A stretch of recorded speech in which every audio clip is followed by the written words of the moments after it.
Good afternoon and welcome to the Lunchroom on Radio Caribbean International. It is Tuesday, October 24th, 2023, and this is program number 1078 of the Lunchroom. I'm your host, Alex George Jr. Now, in addition to FM 101.1 FM radio, you can get us at our website, rcistlucia.com, and you can also find us on our YouTube link. Just search for RCI, Radio Caribbean International, on YouTube. And you can, of course, please like and share that link as well with your friends and family. And subscribe to the page, of course. Now, some birthday greetings going out today to Mr. Raphael Kingsley St. Hill. Happy birthday to you, sir. And we do hope that you're having a fantastic birthday celebration. And also sending some birthday greetings out to Miss Sophia Frederick. Happy birthday to you, and we do hope that you're enjoying your very special day. It's actually also the birthday of the artist Drake. He turns 37 today. A bit of history. In the year 1260, Qutuz, the Mamluk sultans of Egypt, they're assassinated by Baybars. He was a fellow Mamluk leader who seized power for himself. In the year 1648, on this day, the Treaty of Westphalia ends the 30 Years' War in the Holy Roman Empire with the recognition of Swiss independence. 1931, on this day, the gangster Al Capone is sentenced to 11 years for tax evasion. And in 1962, on this day, during the Cuban Missile Crisis, Soviet ships approached but stopped short of the United States blockade of Cuba. And on 2008, on this day, Bloody Friday, saw many of the world's stock exchanges experiencing the worst declines in their history, with drops of around 10% on most indices. We now move on to our dish of the day.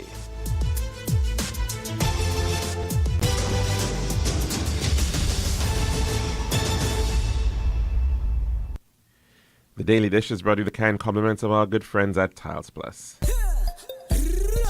One tiles for your home, I see. Bathroom, kitchen, pantry. Need tiles for your balcony. Come down to Tiles Plus, satisfaction guarantee. Tiles Plus, Tiles Plus, Tiles Plus. Big tiles with unbeatable cost. Customer service, A+. With all kind of tiles, come down to Tiles Plus. We also got gas and vanity. Box, doors, you'll see. Come down to my nobody. We got the best tiles on island. Trust me. We are located Land Street in Castries, Bosses Jubilee, and Flag Street in Beaufort. Telephone number 453-7933. Serving now, the Daily Dish. And welcome back to our program here at the Lunchroom. Now, of course, in our newscast, you would have heard quite a bit about investments into tackling the matter of crime and preventing crime, or effectively promoting security, citizen security here in St. Lucia, which has certainly been under assault, primarily as a result of a lot of gang-related killings, a lot of reprisal killings, a lot of assassinations of different people within gangs, or maybe associated in some way, form or fashion. We've quite a number of the homicides we have seen over the years, in some form or fashion, are in fact interrelated, are connected. And it is, and we've raised this matter before, that an approach to dealing with crime also has to perhaps take upon some of the lessons we learned by way of COVID-19, and the importance of tracking and tracing, and being able to connect these dots to see the spread, to see how the crime, the spread of homicides, effectively, if you think of it as a disease, is actually impacting our island.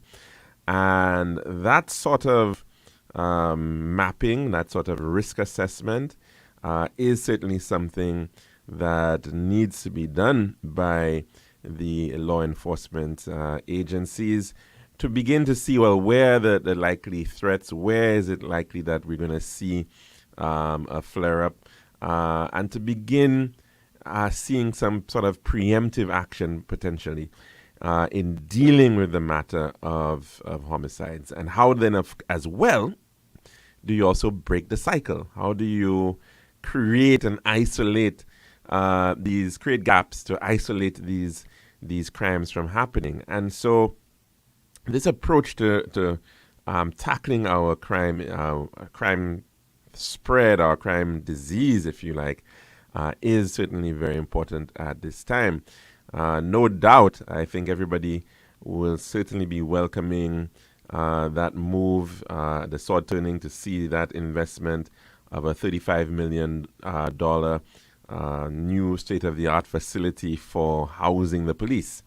But we also know that and that is an important facility, that's an important piece of infrastructure that is necessary to support the work of the police.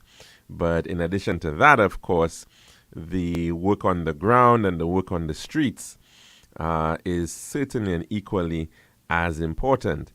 And it's good to see that we're, in fact, I think just on Friday, I think it was, I was on the Chaussee, and I noted that there were CCTV cameras being put up, and that is, of course, really important.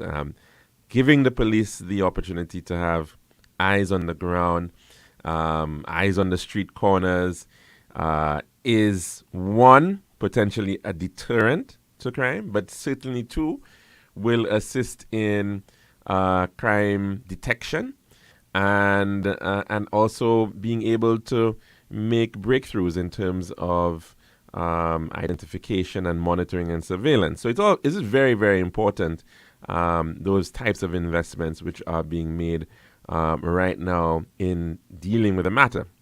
But of course, we also have to look at the issue of our laws and the underpinnings of our legal system as it is. Now, I noticed, for instance, today there was an announcement of the matter of an individual receiving bail, and that individual had been charged for attempted murder. Now, many lawyers will say that bail is a constitutional guarantee. It's a constitutional right that is available to all citizens so as to ensure that there is that opportunity to ensure that you can hear your case first before a decision has been made. Now, of course, herein lies the challenge that we have. And one, the issue is the threshold, perhaps, that is applied in such matters. And in this instance, when one is hearing about attempted murder as a charge and the individual receiving bail in the amount of $10,000, you can see now where there'll be great concerns. Because individuals are clearly going to be thinking, but this is somebody who almost took the life of another individual. He or she was intent on not just causing grievous harm to that individual, but in fact killing that individual. That was the intent, according to the charge. Although the charge has not yet been proven, that is true, but it is a serious charge. And one would think, therefore, that the threshold for matters like that should certainly be higher than some of the figures that we're seeing. And of course, we've heard the arguments placed that many a time, of course, there is the discretion of the respective judges or magistrates in such matters. And that may be true, but perhaps we do need to look into this matter a little bit more regarding the issue of bail and possibly how those things could be more prescribed, if you prefer, in dealing with this. And it's not to say that, of course, there still should not be discretion within the judiciary, but certainly, given what we're seeing right now, given the current state of affairs in our country and the reality of what we're dealing with and the the issues of how these crimes are very much interrelated and are somehow connected to economics too. That's not. We spoke about in our history of today the matter of Al Capone, way back in the 1930s. Well-known individual for whom movies have been made about and was accused of doing so many things. He eventually was arrested and convicted on tax evasion, not on murder or maiming individuals, or all sorts of other things, which he, of course, was apparently known to have committed, but on the matter of tax evasion. And it shows that there is a very closely related economic driver behind some of these criminal activities. And the individuals involved many a time have access to large sums of money, of resources, which in fact make really $10,000 a drop in the bucket.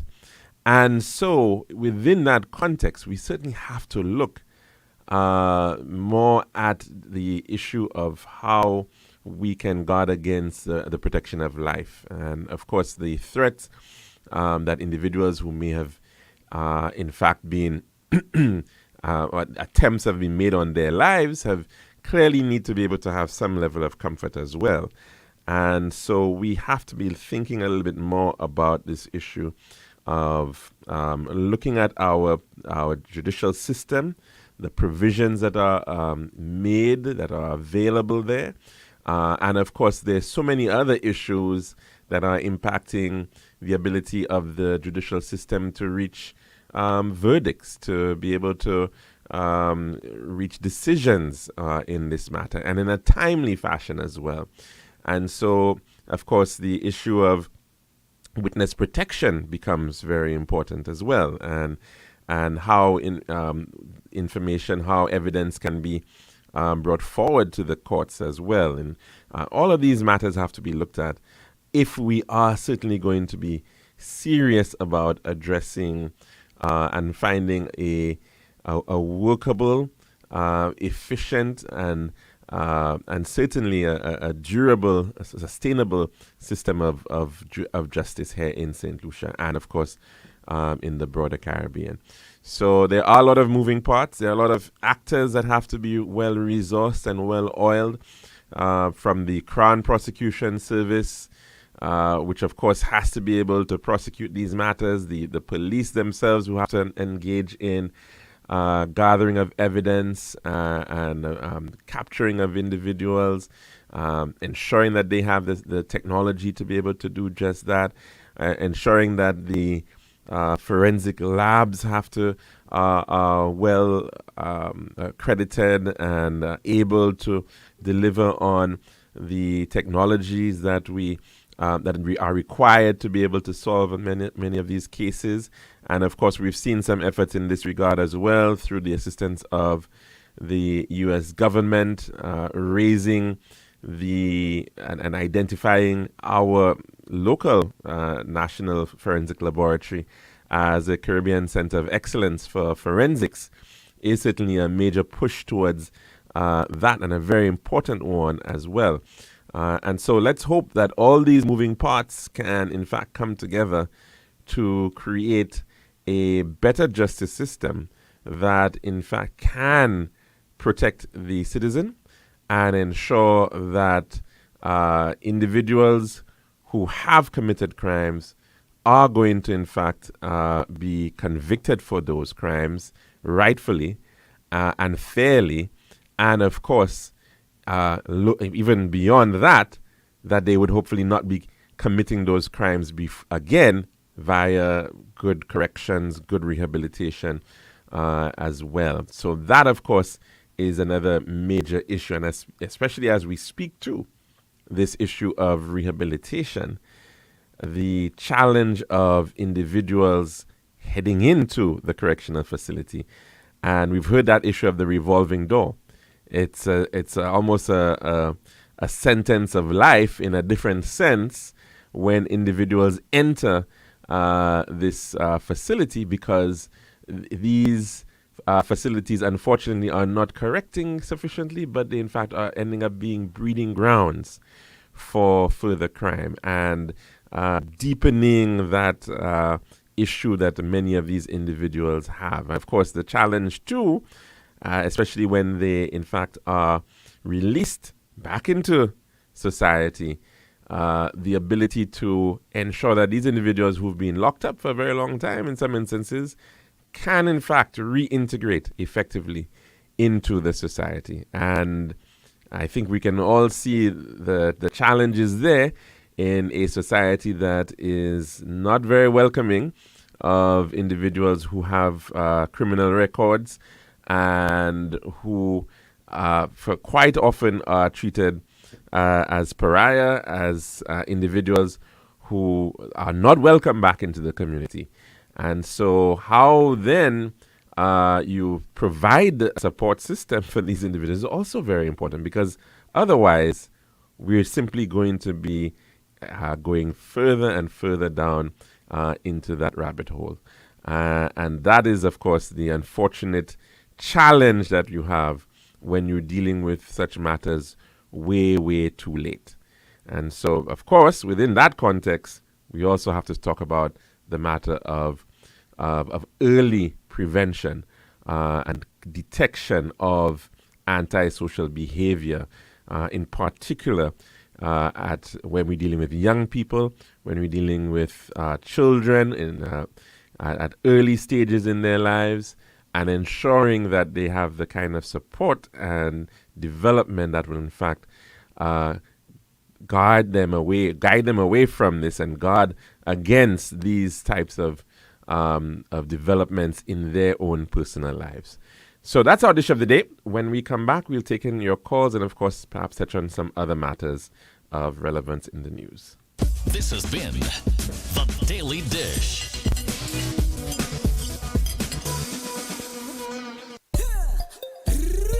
One tiles for your home, I see. Bathroom, kitchen, pantry. Need tiles for your balcony. Come down to Tiles Plus, satisfaction guarantee. Tiles Plus, Tiles Plus, Tiles Plus. Big tiles with unbeatable cost. Customer service, A+. There's all kind of tiles. Come down to Tiles Plus. We also got gasway and vanity. Books, doors, you'll see.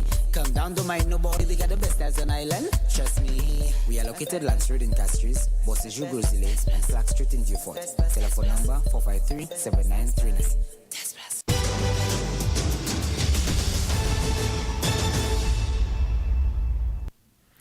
And welcome back to the lunchroom here at Radio Caribbean International. Of course, the number to call in to tell us what's on your plate today, it is 452-3046. Again, 452-3046, as well as our WhatsApp number. That is 724-0008. Again, 724-0008. Now, just a few matters regarding efforts at the level of the Organization of Eastern Caribbean States. One of them is that issue that has been plaguing our coastlines for many, many years now, and that is the issue of sargassum. And we've seen how it has been impacting islands and coastlines all around the Caribbean, in Mexico, in the United States, and it certainly is having a debilitating impact when we see these blooms occurring on industries such as our fisheries, as well as that all-important tourism. Because, of course, our destinations are very much about sun, sea, and sand. And if that sand is covered with sargassum, which can decay and causes some rather horrid odors, and which can in fact be deleterious to human health, we can see that this can be potentially a major problem. And the OECS is attempting to explore some solutions regarding sargassum. This story we're just going to share with you very quickly from the St. Lucia Times. The brown and foul stench of sargassum algae have periodically plagued beaches in the Caribbean in recent years, impacting sea life, tourism, and livelihoods of those who work in the blue economy. The Commission of the Organization of Eastern Caribbean States is dedicated to promoting sustainable solutions for environmental and development challenges.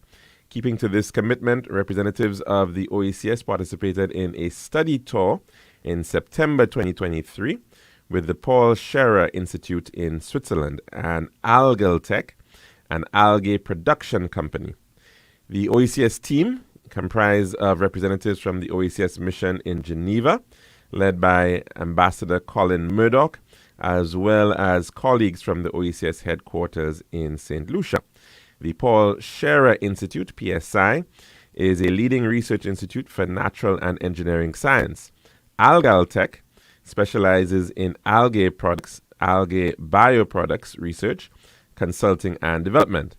Algaltech has an aim to produce high-quality products from algae biomass in an environmentally friendly manner, including food, cosmetics, packaging, and other materials.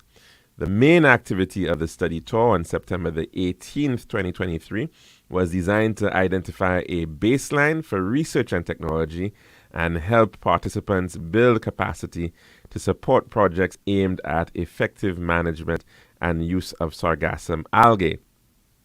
Participants had the opportunity to see some of the innovations in algae production and studied various methods to process each component of sargassum algae that can be adapted for different uses, such as pigments, proteins, lipids, minerals, microfibrillated cellulose, biofuels, and bioplastics, as well as residue. They were also able to explore modern methods to collect sargassum algae and discuss possibilities for export for the OECS region. Stakeholders and media can follow meetings of the OECS Council of Ministers, Agriculture, via the OECS online press room to find out updates on decisions made regarding food, agriculture, and fisheries in the region. And this includes developments with the Food and Agriculture Systems Transformation, or FAST strategy. And that, of course, that story coming from the Organization of Eastern Caribbean States, the commission based up here at the Mon here in St. Lucia. And so that matter of sargassum is certainly still a significant one, particularly along our Atlantic coast and in communities such as Dennery, Miku, Prale, as well as some even further other bays that find themselves along that east coast. But we have also seen at times also on the Caribbean side, on the Caribbean Sea, those beaches and areas and communities, they have at different points in time also been affected by the matter of sargassum. And we've seen as well many countries taking on different approaches as well to how to tackle it. So quite often not waiting for it to get onto into the sand itself, where it becomes a lot more difficult to actually move, but to try to corral them and use booms to actually bring those sargassum blooms under control out in the water. Let's take in a call before we head to our weather report. Good afternoon and welcome to the lunchroom. What's on your plate today? Yeah, good afternoon, Mr. George. How are you? Very good, sir. How are you doing? How is your family? Very good as well. Thanks for asking. We haven't heard your voice in a little while. Yeah. But I'm there listening to you and I saying, boy, I admire you. You know, your perseverance. But for the same thing, man, the admiration has become like more scornful now. Because how many shows have you done already? 1,000? It's in the thousands. Eh? That's correct, yes. 1,078. Day after day, week after week, month after month, year after year, and rehash the same thing. And not only that, come to the same conclusions. You should call your program and How many years? Because you talk about crime, how many years? Talk about Torgossam, how many years? Talk about the price of travel, how many years? Talk about food security, how many years? You know, all the issues, my brother, you know, it's like no, like, and we, you know, No movement talk on them? about them and no movement on them. And like, we're oblivious to the fact that we have no capital in terms of getting these people to move. So why just say it? So what was it? This just become, you know, this all these talk shows and all these things is exercise in futility. This thing just building more, you know, among people, among ordinary people, you know, feuds among, you know, because it's like when you have an opinion, that means it's, you know, you know, whatever.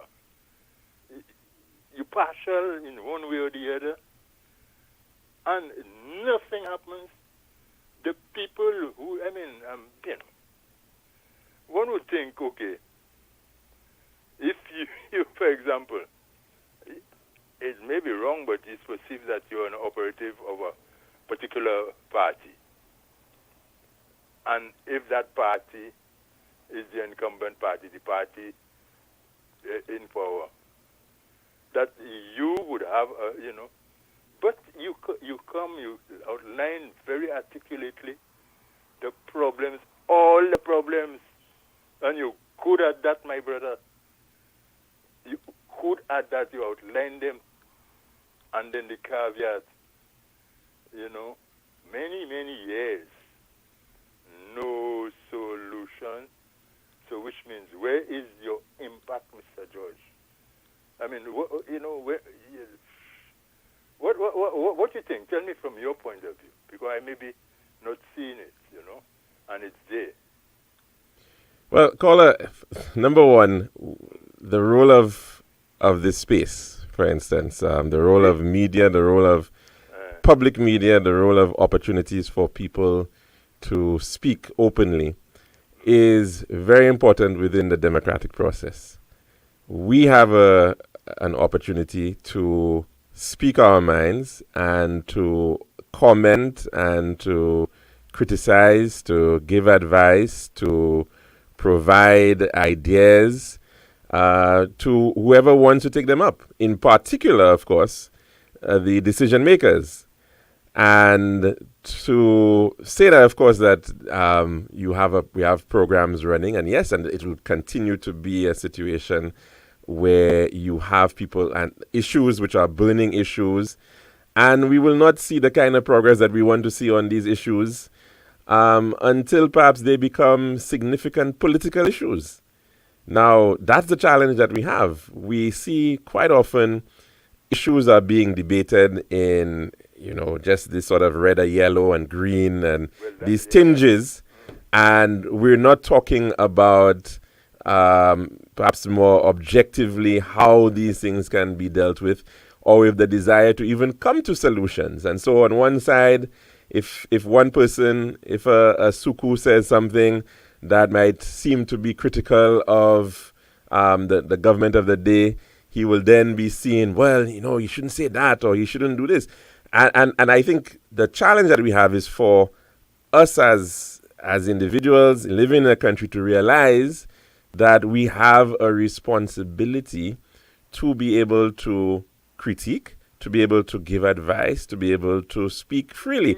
Yeah, and it's interesting that you were bringing that up, because critics say just an exercise in futility over and over, repeating yourself year after year. My brother, there's this lady who calls about something, a Wasco line somewhere, I think it's Rockall. At Rockall, yes. And this thing, I mean, really? Mr. George, to me, if you could have taken on that and set that up for that lady, trust me. But you say, well, I hope Wasco is listening. You hope they are listening? When you have You have the air of the people who matter better than the lady who call in it and say, this is this kind of thing I'm talking about. We're not the people. We're not using our influence. But caller, first and foremost, you want me to come publicly to say that I have called such and such a person? No. Well, exactly. So you're assuming that I have not. You have not. I have not made attempts in that particular matter. Well, to do so. Now, caller, I do not work for Wasco. I can only, as you rightfully say, attempt to address it or to direct these matters to the relevant authorities. But I never heard you say, I spoke to the general manager of Wasco, I spoke to some officials, and they said this and this to me, and they said, So at least on the record would be that this man took our thing a step further. I never heard that. So, should we just assume that you did it? Okay, well, if you want me on the record, yes, I've called and I've indicated that this is a matter. If I want, that's not what I tell you. No, because in that specific one, you raise that as an example, so I'm indicating that I have in fact done that. If what is in order. Because remember, you're a public servant too, eh? You were at one time. And you remember, you have, in a small society like St. Lucia, connections saying a lot, Don't try and play that the connections to certain people in certain positions can make things happen. That's the kind of thing I'm talking about. There are some things that you might be so, it appears as so, if you're going through the proper channels all the time, official, it's not going to happen. You just pick up a phone and say, all right, boy, personally, I have experienced that where your character, your whole demeanor, your respect, so to speak, when you talk to certain people and say, okay, all right, trust me, leave it with me, I'll take care of it for you. Call me at such a time. And if nothing, call me. That kind of thing I'm talking about. So you come and you lament these things, and then you throw your hands in the air as if, well, boy, we have so many things to... Anyway, my brother. Nobody's throwing any hands in the air, caller, and I sense a level of despondency from you, but I'm telling you that is not what it is. At the same time, caller, in as much as I will try to guide and direct as I can, but that's right? why a limited amount of people, and it's not a wide cross-section of people who already engage that show, because it's not even as if there is some sort of,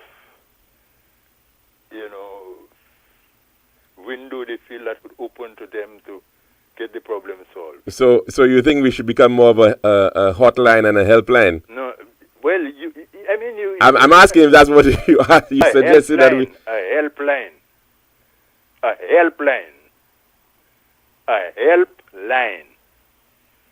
Caller. A helpline. Caller. At the end of the day, like I keep on saying, this is more of a conduit, and we can assist as we can. Okay, so but at the same time, so what is it just to give people an opportunity to vent? At the same time, caller, it is still, there are agencies that have responsibilities, right? Agencies that have responsibilities. And yes, caller, that is correct. And if they're not living up to it. Well, let people but there you go. Let people them out.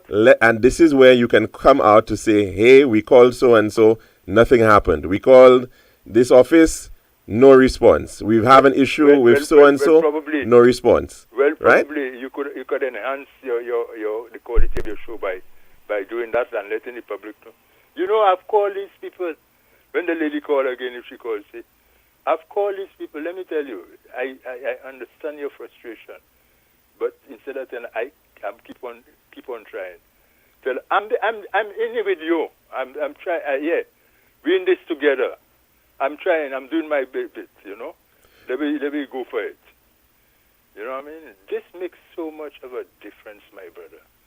Like I tell you, I was a public servant for how many years, and I know that kind of thing, how he could make things happen, while people driving, people in positions and you're waiting for officialdom to move. Nothing happening. Initiative is what drives everything, and to just come and show off your knowledge extent. Hello?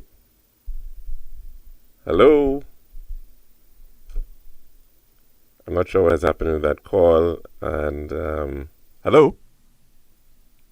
Caller, are you there? Looks like we may have lost that caller, unfortunately. It was a very interesting conversation, and no doubt about it. But, of course, we all have our limitations, and even right here on this program, I must say that we have our limitations, and we are very clear on what we can attempt to do. We cannot be the savior to all, and we do try what we can in terms of if there are matters that come up, whether it's when we've heard of a number of them over the years, whether it's with the National Insurance Corporation, whether it's with the issues of the passport office. We've heard of issues with WASCO. We've heard a lot of different issues over the years, and people have the right to bring forward these issues into these domains, into the public domain, if they believe that they are not receiving suitable attention when they've gone through those relevant authorities. And so that's an option that we have continued to maintain, and it will always be available right here on the lunchroom. Now we're due for our weather report. We'll take that in at this time, and when we come back, we will continue to take in some calls. Island style, yeah. We got the time to make you go. We got the time to make you say, yeah. We'll have to make the right choice. Island style, whoa. We got the time that will make you happy. Island style, oh yeah. We make your dream come alive in Island style. We have tiles and insets, mixes and ground. Everything you need is on the outside. For the best price and the latest style, take a little drive down to Island Style Car. We got the time to make you go. We got the time to make you say, quality, price, service, choice.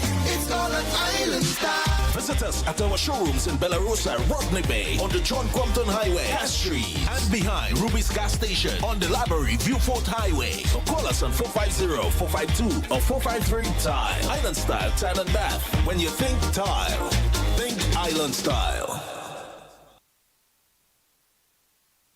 Hurricane season can be unpredictable, but your business doesn't have to be. In the face of adversity, you need a partner that goes above and beyond. Choose the path of resilience and certainty with C&W Business. Through disaster recovery as a strategy solution, C&W Business will safeguard your critical data, maintain seamless communication channels, and help you bounce back faster than ever before. Visit our website, cwcbusiness.com/myopenbusiness to learn more. Remember, a safe business is an open business. This is Radio Caribbean International. It's now time for the weather news. And that's all, of course, on the 1.1. It's now time for your weather report as of 12 noon today, presented by Island Style, Talent Bath, and Flow. Forecast for St. Lucia Valley for the next 24 hours. Winds will be blowing from between the east, northeast, and east-southeast near 10 miles per hour or 17 kilometers per hour, becoming lighter and variable at times. The weather fair to occasionally cloudy skies with a few brief showers.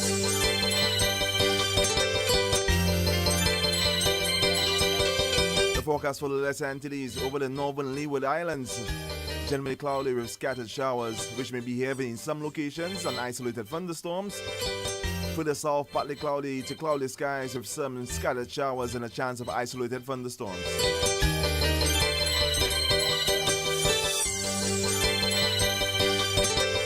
Tropical weather outlook. Rain bands associated with Hurricane Tammy will continue to cause cloudiness, scattered showers, and isolated thunderstorms over the northern Leeward Islands during the forecast period. Moist and unstable conditions in the atmosphere will cause occasional cloudiness, scattered showers, and possibly isolated thunderstorms over the central and southern portions of the region during the next 24 hours. At 11 a.m. today, the center of Hurricane Tammy was located near latitude 21.9 degrees north and longitude 63.9 degrees west. Tammy is moving towards the north near 7 miles per hour or 11 kilometers per hour. Maximum sustained winds are near 80 miles per hour or 130 kilometers per hour with higher gusts. Swells generated by Tammy will continue to affect portions of the Leeward Islands during the next 2 days. A surface trough located over the western tropical Atlantic is moving slowly westward. This system is expected to affect our region today.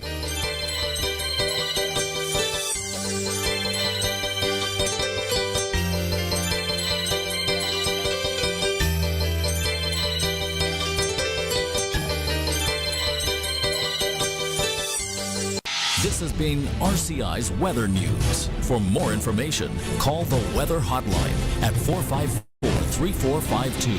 RCI 101 number 1. Island style, yeah. We got the time to make you go. We got the time to make you say, yeah. We'll have to make the right choice. Island style. Whoa. We got the time that will make you happy.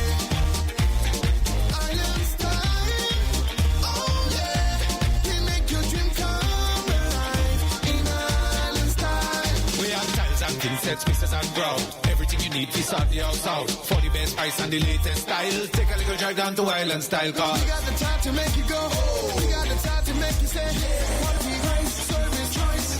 It's all an island style. Visit us at our showrooms in Belarus, Rodney Bay, on the John Crompton Highway, Cass Street, and behind Ruby's Gas Station on the Library Viewfort Highway. Or call us on 450-452 or 453-TILE. Island Style Tile and Bath. When you think tile, think Island Style.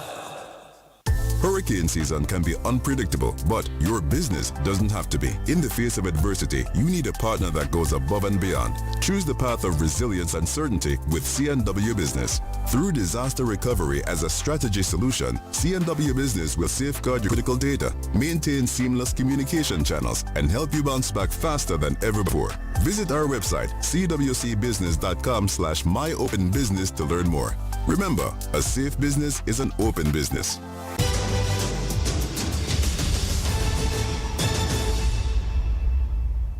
And welcome back to the lunchroom here at Radio Caribbean International. It's about 11 minutes to go before the hour of 2 o'clock. And of course, the number to call in to tell us what's on your plate today, it is 452-3046. Again, 452-3046, as well as our WhatsApp number. It is 724-0008. Again, 724-0008. Now, also wanted to make mention of an announcement coming from the Commissioner of Police, and that is an indication that there's going to be an investigation into sexual misconduct allegations within the Royal St. Lucia Police Force. So that story coming from the Loop St. Lucia, just to share that with you. Very quickly, the Commissioner of Police, Mrs. Crusita Descartes-Pellius, has announced that an investigation will be conducted into allegations of sexual misconduct involving a senior member of her staff. The announcement comes in response to growing concerns about workplace harassment and calls for transparency and accountability within the Royal St. Lucia Police Force. In a statement to the press on Monday, Commissioner Pellius confirmed, quote, "We are looking into the sexual harassment investigation." The decision to launch this investigation follows a recent workshop held last week, during which Commissioner Pellius expressed her appreciation to both male and female officers. Commissioner Pellius welcomed their input and recommendations to improving the working environment, making it more productive and conducive for all members of the force. The Police Welfare Association, the PWA, has played a pivotal role in bringing these allegations to the forefront. The PWA sent a formal letter to Commissioner Pellius urging her to investigate the allegations and ensure that the affected individuals are heard. This call for action comes amidst growing concerns about workplace harassment and misconduct. Furthermore, demands have been made for an independent body to oversee the investigation to ensure impartiality and fairness.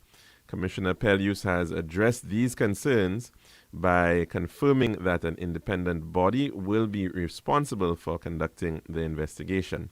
She assured the public, quote, "In short order, I will give more details as to the progress we've made as it relates to the investigation," end quote. The allegations have also ignited a discussion about the need for a comprehensive sexual harassment policy within the Royal St. Lucia Police Force. This is a matter that Commissioner Pelius herself has supported in the past. She reiterated her stance, stating, quote, "I have zero tolerance for sexual harassment or sexual offenses, be it in the organization or out, and the same approach I have adopted for offenses out of the organization. Rest assured, it's the same approach I will take within the organization. It is important that we lead by example," she stated during her first press conference in 2023. A sexual harassment policy within the RSLPF would provide clear guidelines and procedures to address allegations of sexual misconduct and create a safer and more inclusive work environment for all members of the force. And that story coming a couple hours ago from St. Lucia Loop News.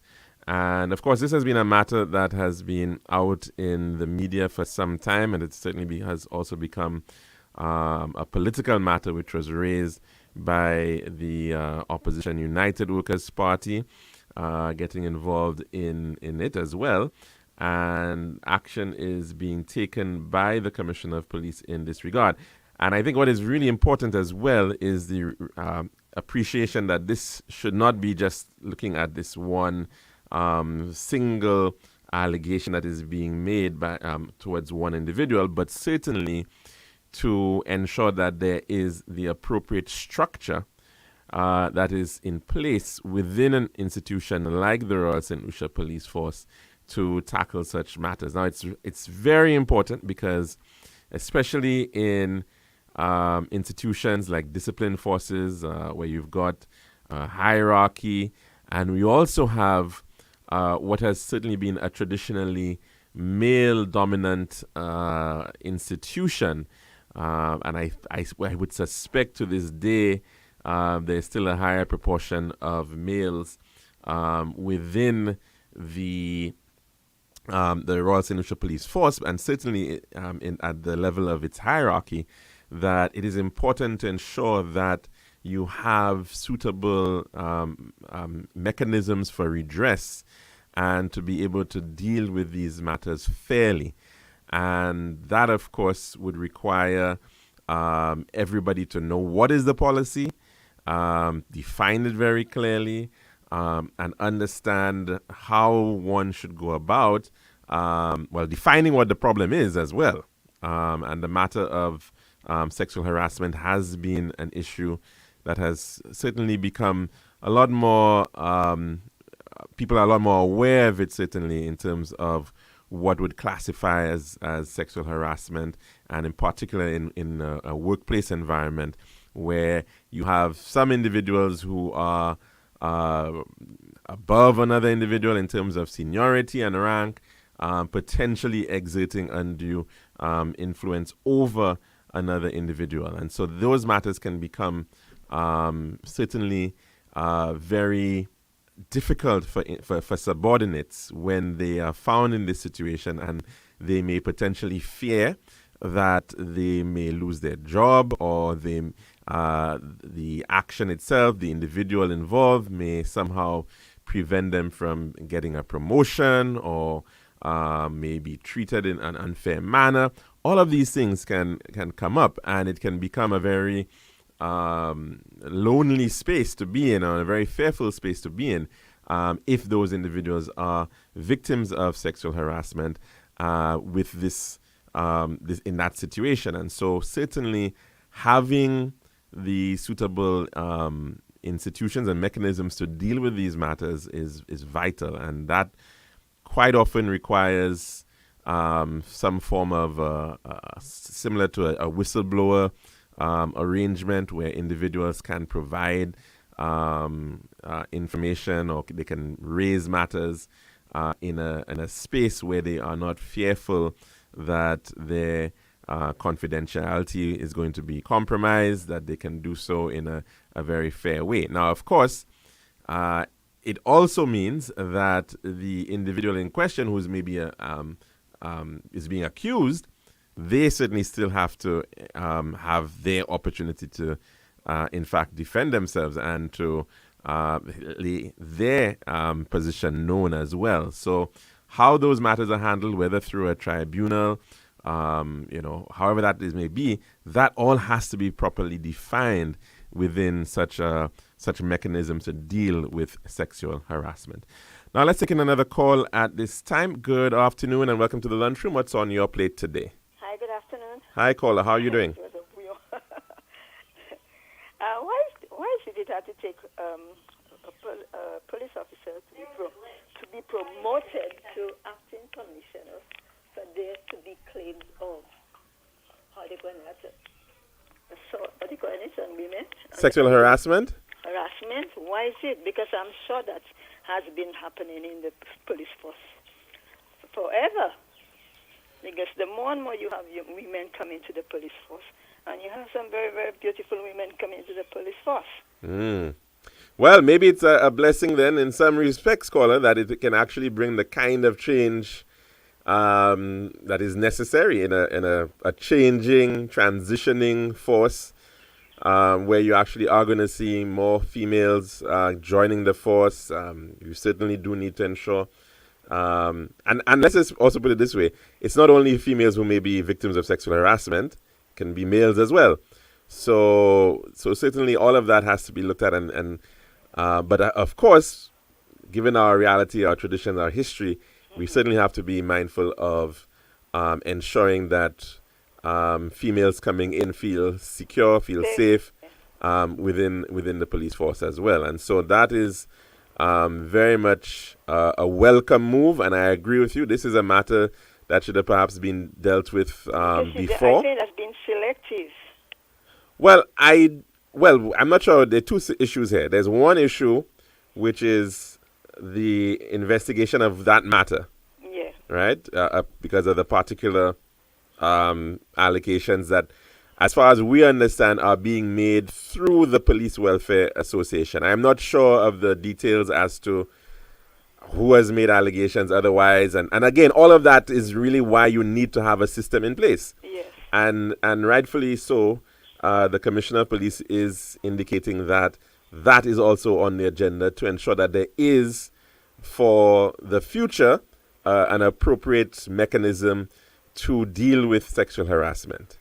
But then, but the sad thing is that I have not seen one of those police women actually come out and stand up and say, yes, here am I was sexually harassed by this person.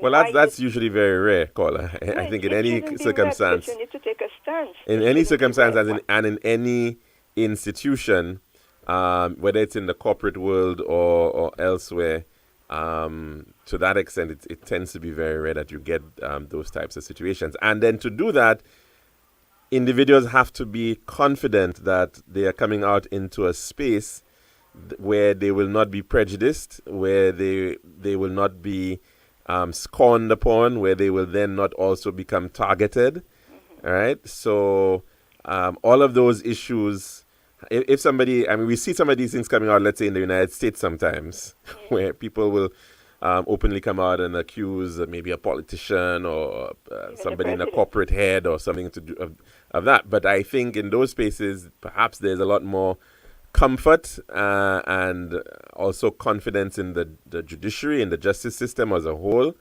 that these matters will be dealt with. And maybe there's also comfort in knowing that there are mechanisms to deal with it as well. So that may also be part of building that confidence that people have. But that's where the other police women supposed to stand by whichever other female that is being harassed. So you stand up as a team, because it's the same way like the men, it's a brotherhood. The women should be standing up for the female officers. Well, there are risks in that too, caller, because I don't think we should be just supporting an individual because they share our gender. And we see that sometimes, exactly But as you'll you more say. find women being harassed than men being harassed. Because to me, you'll more find the women being harassed by the men than women harassing, except if the men happen to like men like themselves. Yeah, generally speaking, you'll find that you will find more women being victims of harassment around the world, and I don't think St. Lucia is very much different. But I'm saying that even that may be the case, but it's also dangerous for women to just decide they're going to support this individual on the basis that just because they are a woman too. They may be a lot more okwa with how, with their experiences and what have you, but of what this individual may have gone through, they themselves may feel that they have gone through similar instances as well in their own professional careers, and so they can empathize with the individuals. But I think what is important in all of this is that there's fairness in adjudicating, in looking at the matters, investigating the matters, and ensuring that everybody is given a fair hearing. But then I find that they're taking too long because the gentleman that they're really making the case against, I am sure that may not have been his first time. I'm not saying that he did it, but I'm sure. So why? And I'm sure it's not only this year or last year. Or just it happened. I'm sure it must have been others. So why not take up that from the very time it was reported? And I'm sure it's only not just right now. Well, and caller, the critical thing here is that an individual has to make a claim. It has to an allegation has to be made by an individual. Now, and that's what is not very clear to me by way of the statements of the Police Welfare Association, right? I don't know whether there's in fact been any kind of written statement or affidavit. I don't know if is it that these individuals have come directly to the Police Welfare Association believing that it represents them. I'm not sure that is the... Or whether he take it upon himself to just do it. Or, well, I don't know. We don't really know. And we haven't really been given any kind of indication as to, well, whether this involves one individual making a claim, two individuals, three, whatever the case may be. So a lot of those things are not clear. And maybe they have decided not to make them very transparent at this point in time. But I'm saying that in dealing with these matters, I'm sure that there must be already some form of redress mechanism within the Royal St. Lucia Police Force. Maybe it's a dated one or whatever the case may be, but there must be already one. I would expect so. And so I'm not sure whether that has been utilized at all in bringing forward the matter. So if it is that maybe the police commissioner was written to directly, whether the former, the one before that, whatever the case may be, and the matter was not addressed, that is unfortunate. Just that it was written to the police commissioner that is there right now before she went on her, before they recall her. Right, but I'm not sure if I don't know who wrote to her, whether it was the individuals. No, the PWA. All right, and that's what I'm saying. So I don't know whether she in fact ever had any actual complaints being brought forward by the complainant, by a person who was in fact affected. Yeah. So. And she being a woman, I could see a policewoman coming to her with claims like that, and she not taking an action against who the claim was made. I cannot see that happening. So I cannot see how you say the PwC, they wrote to her, and they never got a response from her. Well, I think the approach that is being taken is an important one, however late it may be, that she's going directly and dealing with it. I think that's really important. I think it is in the interest of all parties concerned, the institution of the Royal St. Lucia Police Force, the persons who are making allegations, as well as the persons who are being alleged.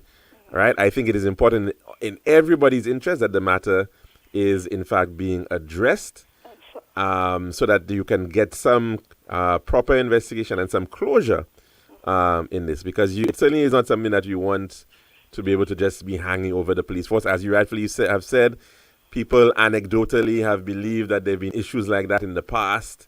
And they don't say nothing. But these things are never dealt with, right? So and another thing is that is the political term of it, because you have the political party now pushing for all of the things. Well, that also has certainly not been perhaps very helpful either, because then it just it just creates that tinge now that everything is about the politics, right? Yes, and so, you have the women because for the amount of things, so many women have been killed, all sorts of things.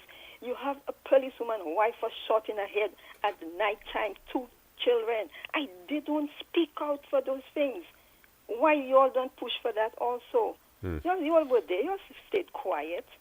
And this is a woman like yourself. So many other things you don't speak out, but then you wait for when an opportunity knocks on your door, and that's where you're saying. All of those things have been happening, and it should not still be happening if people were taking a stance and doing their job as they're supposed to do it. Well, caller, thanks very much for that contribution. Very much appreciated, but we're going to have to end it at this point because we're already over time here at the lunchroom. We'll be back again tomorrow, God willing, for another program of the lunchroom here at Radio Caribbean International. I'm your host, Calix George Jr., saying goodbye.